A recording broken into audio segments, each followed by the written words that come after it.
Hey everyone, welcome to Area 616 and to my spoilers discussion video for Guardians of the Galaxy Volume 2. So here I really wanted to talk about 5 things. Ego, Sylvester Stallone's character, Yondu's fate, the post-credit scenes, and perhaps a potential plot hole for the MCU. Okay, so first up, Ego.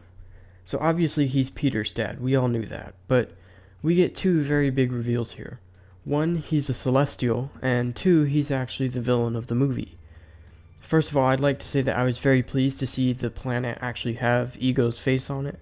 That was awesome, but I gotta say, I'm actually okay with all the changes here.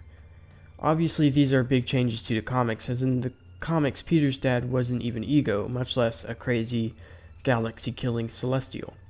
But I do think Jason, his dad in the comics, is a villain of some kind, right? Anyway, here we learn that he actually killed Peter's mother, which is very surprising and very different from the comics.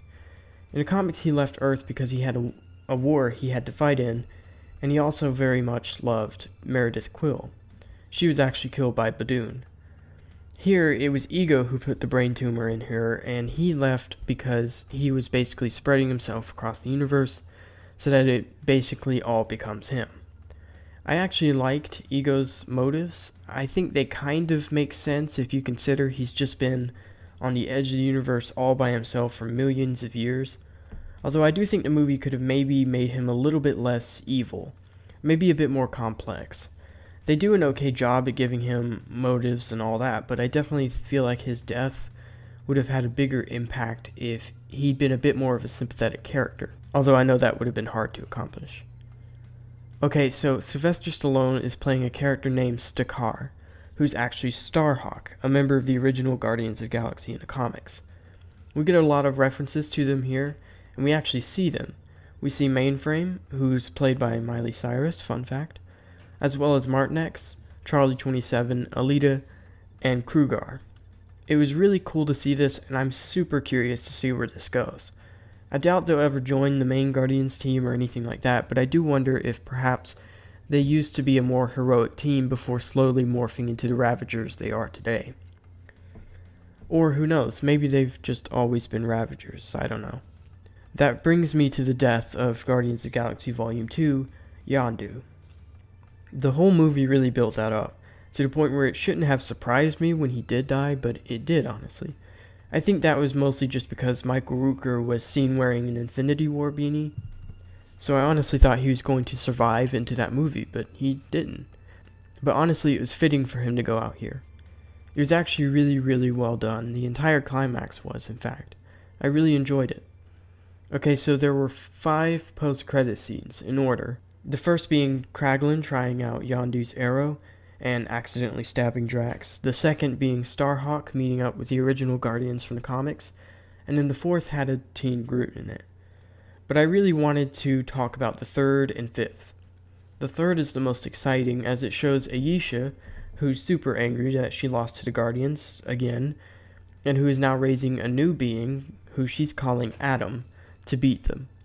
Okay, so this is obviously Adam Warlock, and I'm honestly super excited about this. As I've said several times in my videos this week, James Gunn has confirmed that Adam Warlock will be in Volume 3, so now I know just what he'll be doing there. It seems like he'll start the movie off as an antagonist and maybe turn to the Guardians' side by the end. But it does seem like he definitely won't be in Infinity War, so that's a little disappointing, but hey, we're still getting Adam Warlock. The last post-credit scene is a continuation of Stan Lee's cameo from the movie, which is super awesome. It shows him talking to a bunch of Watchers about all his cameos, specifically mentioning the one from Civil War. Are you Tony Stank?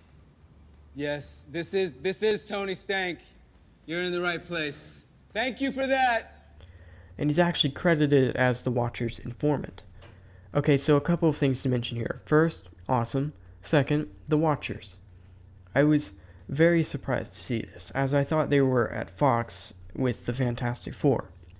This has bred some speculation online that the Fantastic Four are back at Marvel, though I'd honestly guess that they aren't.